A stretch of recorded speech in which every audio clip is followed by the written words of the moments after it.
नमस्कार मित्रों, आपका स्वागत है आपके अपने YouTube channel target with AK Verma पर। आज हम आपके लिए लेकर उपस्थित हुए हैं मनोविज्ञान के 30 अति महत्वपूर्ण प्रश्नों को, जो आपके एग्ज़ाम के लिए बहुत महत्वपूर्ण होने वाले हैं। बढ़ते हैं पहले प्रश्न की ओर। आज का हमारा पहला प्रश्न है, सीखने की वह अवधि जब सीखने की प्रक्रिया में कोई उन्नति नहीं होती है तो क्या कहलाता है।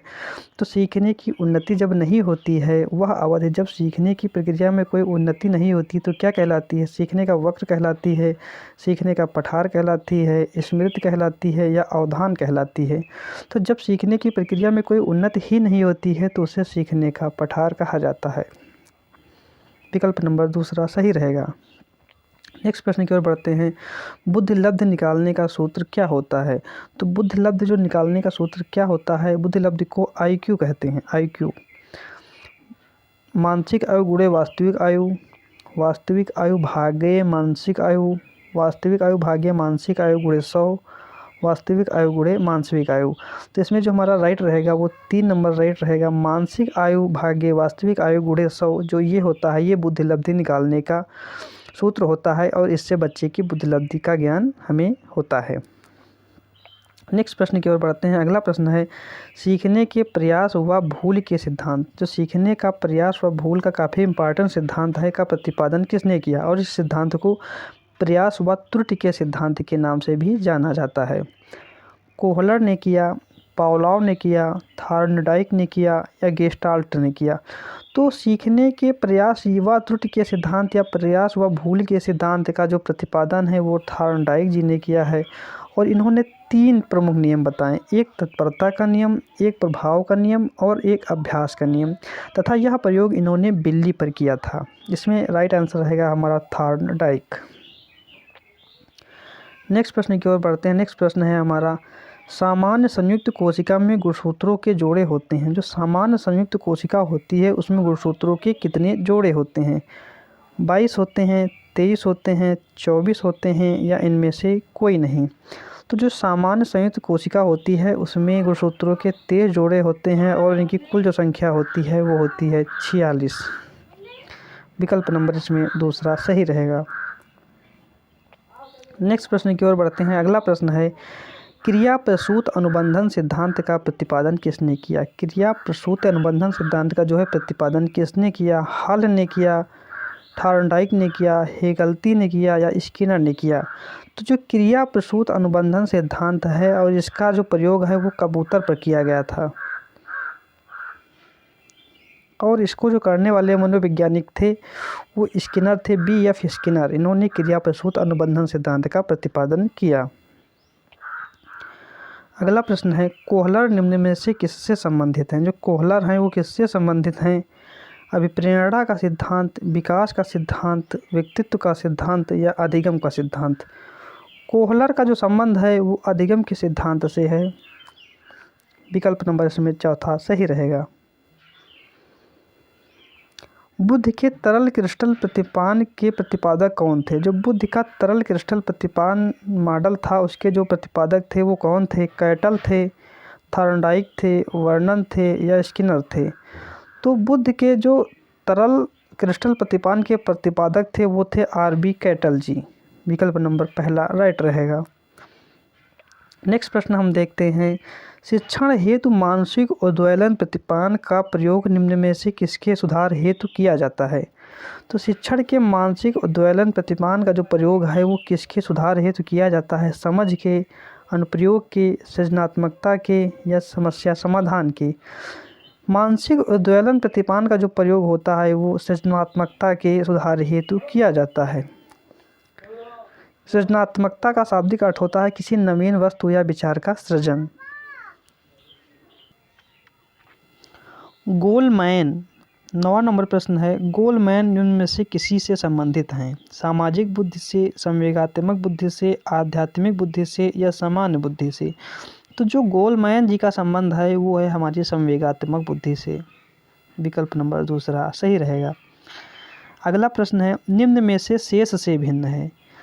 चारों में से कौन सा जो शेष से वो भिन्न है? अधिगम के लिए अधिगम का सिद्धांत, समान अवयवों का सिद्धांत, ड्राइव रिएक्शन सिद्धांत, सामान्यीकरण का सिद्धांत। तो जो ड्राइव रिएक्शन सिद्धांत है ये तीनों से भिन्न है। अगला प्रश्न है, संज्ञानात्मक संप्राप्ति का न्यूनतम स्तर क्या है? संज्ञानात्मक संप्राप्ति का जो न्यूनतम स्तर है वो क्या है? ज्ञान है, बोध है, अनुप्रयोग है या विश्लेषण है? तो संज्ञानात्मक संप्राप्ति के विषय में जो है वो ब्लूम ने संज्ञानात्मक संप्राप्ति के 6 स्तर बताए हैं, जिसमें है ज्ञान है, अवबोध है, अनुप्रयोग, विश्लेषण, संश्लेषण और मूल्यांकन। तो इसमें जो ज्ञान है वो न्यूनतम स्तर पर विकल्प नंबर पहला सही रहेगा। ब्लूम, इसका वर्गीकरण जो है ब्लूम ने किया है, BS ब्लूम। अगला प्रश्न है, एक बालक जो साइकिल चलाना जानता है और मोटर बाइक चलाना सीख रहा है, यह उदाहरण है। एक बालक जो मोटरसाइकिल चलाना जानता है और मोटर बाइक चलाना सीख रहा है, यह किसका उदाहरण है? क्षैतिज अधिगम अंतरण का अधिगम है यहाँ पर, क्षैतिज अधिगम अंतरण का, ऊर्ध्व अधिगम अंतरण का, द्विपार्श्विक अधिगम अंतरण का या कोई भी अधिगम अंतरण का। तो इसमें जो हमारा राइट आंसर होगा वो होगा, एक बालक जो साइकिल चलाना जानता है और मोटर बाइक चलाना सीख रहा है वह ऊर्ध्व अधिगम अंतरण का उदाहरण है। विकल्प नंबर दूसरा सही रहेगा। अगला प्रश्न है हमारा, निम्न में से कौन सा अधिगम का पठार नहीं है? अधिगम का पठार निम्न में से कौन सा नहीं है का कारण नहीं है? प्रेरणा की सीमा, विद्यालय का असहयोग, शारीरिक सीमा या ज्ञान की सीमा। तो 13 नंबर प्रश्न में जो हमारा राइट आंसर होने वाला है वो होने वाला, सीखना या अधिगम जब स्थिर हो जाता है तो इस क्रिया को सीखने का पठार कहते हैं। और सीखने के पठार के निम्नलिखित कारण होते हैं। एक होता है कार्य की जटिलता, शारीरिक क्रिया की सीमा, ज्ञान की सीमा और उत्साह या अभिप्रेरणा की सीमा। इसलिए इसमें हमारा जो राइट आंसर रहेगा वो रहेगा विद्यालय का असहयोग। विद्यालय का जो असहयोग है वो अधिगम के पठार का कारण नहीं है।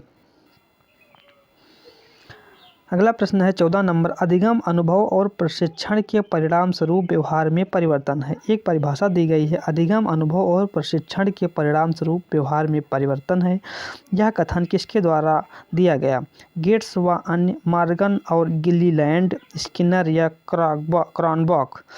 तो इसका जो हमारा राइट आंसर रहेगा वो रहेगा गेट्स और अन्य। गेट्स व अन्य ने ये परिभाषा दी कि अधिगम अनुभव और प्रशिक्षण के परिणाम स्वरूप व्यवहार में परिवर्तन है। अगला प्रश्न है, स्टैनफोर्ड बिने परीक्षण। स्टैनफोर्ड बिने परीक्षण जो है वो किसका मापन करता है? व्यक्तित्व का मापन करता है, पढ़ने की क्षमता का मापन करता है, बुद्धि का मापन करता है या इनमें से किसी का मापन नहीं करता है? तो स्टैनफोर्ड बिने परीक्षण जो है वो बुद्धि का मापन करता है। अगला प्रश्न है हमारा, अंतर्मुखी व्यक्तित्व और बहिर्मुखी व्यक्तित्व का वर्गीकरण किसने किया? अंतर्मुखी व्यक्तित्व और बहिर्मुखी व्यक्तित्व का वर्गीकरण किसने किया? फ्रायड ने, जुंग ने, मन ने या आल्पोर्ट ने? तो इसका जो हमारा राइट आंसर रहेगा वो रहेगा जुंग। जुंग ने अंतर्मुखी व्यक्तित्व एवं बहिर्मुखी व्यक्तित्व का जो है वो वर्गीकरण किया है।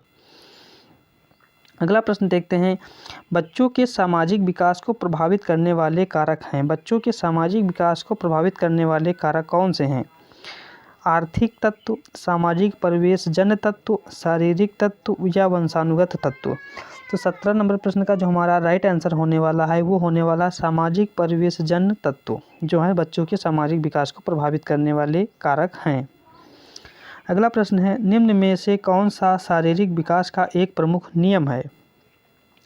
मानसिक विकास से भिन्नता का नियम, अनियमित विकास का नियम, द्रुतगामी विकास का नियम या कल्पना और संवेगात्मक विकास से संबंध का नियम। तो इसका जो हमारा राइट आंसर होने वाला है वो होने वाला है द्रुतगामी विकास का नियम। द्रुतगामी विकास का जो नियम है वो शारीरिक विकास का एक प्रमुख नियम है। अगले प्रश्न की ओर बढ़ते हैं। हमारा अगला प्रश्न है 19 नंबर, निम्न में से कौन सा विकास का सिद्धांत नहीं है? कौन सा विकास का सिद्धांत नहीं है? अनुकूलित प्रत्यावर्तन का सिद्धांत, निरंतर विकास का सिद्धांत, परस्पर संबंध का सिद्धांत या समान प्रतिमान का सिद्धांत। तो अनुकूलित प्रत्यावर्तन का जो सिद्धांत है ये विकास का सिद्धांत नहीं है। निरंतर विकास का सिद्धांत ये विकास का सिद्धांत है। परस्पर संबंध का सिद्धांत भी विकास का सिद्धांत है और समान प्रत्युमान का सिद्धांत भी विकास का सिद्धांत है। विकल्प नंबर पहला राइट रहेगा। अगले प्रश्न की ओर बढ़ते हैं। 20 नंबर प्रश्न है, विकास के परिणाम स्वरूप नवीन विशेषताएं और नवीन योग्यता प्रकट होती है, यह कथन किसने दिया? विकास के परिणाम स्वरूप नवीन विशेषताएं और नवीन योग्यता प्रकट होती है, यह कथन किसने दिया? गेसेल ने दिया, हर्लॉग ने दिया, मेरेडिथ ने दिया या डगलस और हॉलैंड ने दिया? तो 20 नंबर प्रश्न जो है उसका जो हमारा राइट आंसर रहेगा वो गेसेल ने कहा था कि विकास के परिणाम स्वरूप नवीन विशेषताएं और नवीन योग्यताएं प्रकट होती हैं।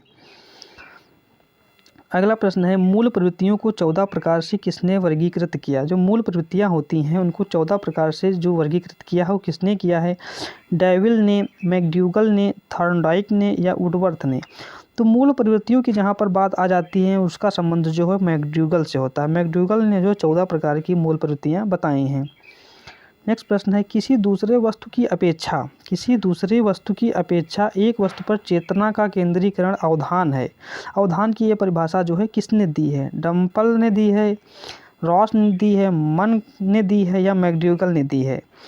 तो 22 नंबर प्रश्न जो है उसका जो राइट आंसर होने वाला है वो रास ये परिभाषा जो है रास ने दी है। किसी दूसरी वस्तु की अपेक्षा एक वस्तु पर चेतना का केंद्रीकरण अवधान है, यह कथन रास का है। अगला प्रश्न है हमारा 23 नंबर, निम्न में से कौन सा सीखने के मुख्य नियमों में शामिल नहीं है? तत्परता का नियम, अभ्यास का नियम, बहुअनुक्रिया का नियम या प्रभाव का नियम? तो तत्परता का नियम भी मुख्य नियम है, अभ्यास का नियम है और प्रभाव का नियम, ये तीनों मुख्य नियम है। और बहुअनुक्रिया का जो नियम है ये थॉर्नडाइक के 5 गौण नियमों में शामिल है। नेक्स्ट प्रश्न पढ़ते हैं। 24 नंबर है, 12 से 16 वर्ष के बच्चों के लिए हिंदी में डॉक्टर MS जलोटा ने कौन सा परीक्षण प्रतिपादित किया? 12 से 14 वर्ष के बच्चों की यहाँ पर बात हो रही है के लिए MS जलोटा ने कौन सा परीक्षण प्रतिपादित किया? अशाब्दिक बुद्धि परीक्षण, साधारण मानसिक योग्यता परीक्षण, आर्मी अल्फा परीक्षण या चित्रांकन परीक्षण? तो इसका जो राइट आंसर होगा वो होगा साधारण मानसिक योग्यता परीक्षण। साधारण मानसिक योग्यता परीक्षण जो है 12 से 14 वर्ष के बच्चों के लिए एक परीक्षण का काम करती है। ये एक मानसिक परीक्षण की एक विधि है। नेक्स्ट प्रश्न की ओर बढ़ते हैं। हमारा नेक्स्ट प्रश्न है, बुद्धि के जो द्विकारक सिद्धांत है उसका प्रतिपादन किसने किया? थॉर्नडाइक ने, स्पीयरमैन ने, वर्नन ने या स्टर्न ने? बुद्धि के द्विकारक सिद्धांत का जो प्रतिपादन है वो स्पीयरमैन ने किया है। ये बुद्धि का एक सिद्धांत है और इसका प्रतिपादन स्पीयरमैन ने किया है। अगला प्रश्न है, निम्न में से कौन सा युग्म सही नहीं है? आपको बताना है इसमें कौन सा युग्म सही नहीं है। सीखने का उद्दीपक अनुक्रिया सिद्धांत थॉर्नडाइक, सीखने का क्रिया प्रसिद्ध अनुबंधन सिद्धांत BF स्किनर, सीखने का क्लासिकल सिद्धांत पावलोव और सीखने का समग्र सिद्धांत हल। तो इसमें जो हमारा राइट आंसर होने वाला है वो कौन सा होने वाला है? विकल्प नंबर 4 इसका राइट आंसर होगा सीखने का समग्र सिद्धांत हल। ये युग्म सही नहीं है। और सीखने का क्लासिकल सिद्धांत पावलोव ने दिया है, सीखने का क्रिया प्रसूत अनुबंधन सिद्धांत BF स्किनर ने दिया है और सीखने का जो उद्दीपक अनुक्रिया सिद्धांत है ये थॉर्नडाइक ने दिया है। पावलोव ने अपना प्रयोग कुत्ते पर किया था, स्किनर ने कबूतर पर किया था और थॉर्नडाइक ने बिल्ली पर किया था। नेक्स्ट प्रश्न की ओर बढ़ते हैं। 27 नंबर, निम्नलिखित में किसका नाम सुजन शास्त्र के पिता से जुड़ा हुआ है?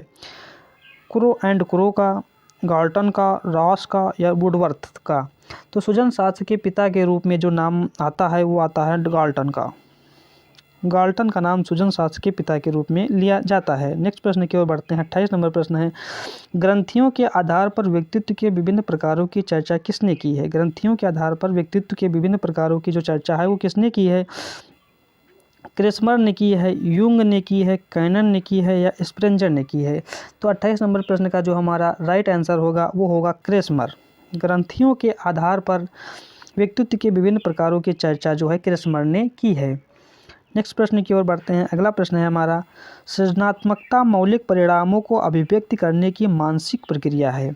ये एक परिभाषा दी गई है सृजनात्मकता की। सृजनात्मकता मौलिक परिणामों को अभिव्यक्त करने की एक मानसिक प्रक्रिया है। ये कथन किसका है? कोल एवं ब्रूस का है, ड्रेवहल का है, डिहान का है या क्रो एंड क्रो का है। 29 नंबर प्रश्न का जो हमारा राइट आंसर होगा वो होगा crow and crow. Crow and crow ने कहा था सृजनात्मकता मौलिक परिणामों को अभिव्यक्त करने की एक मानसिक प्रक्रिया है। नेक्स्ट प्रश्न की ओर बढ़ते हैं। आज का हमारा लास्ट प्रश्न है, जो विद्रोह की भावना होती है, विद्रोह की भावना की प्रवृत्ति निम्न में से किस अवस्था से संबंधित है?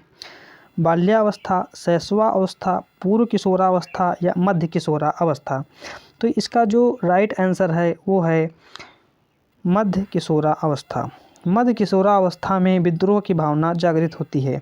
ये रहे आज के हमारे 30 महत्वपूर्ण प्रश्न जो यूपी टेट अक्टूबर 2017 में पूछे गए थे और इसकी हमने व्याख्या की है। अगर आपको हमारा ये वीडियो पसंद आया हो तो प्लीज़ वीडियो को लाइक शेयर सब्सक्राइब जरूर करें। धन्यवाद मित्रों।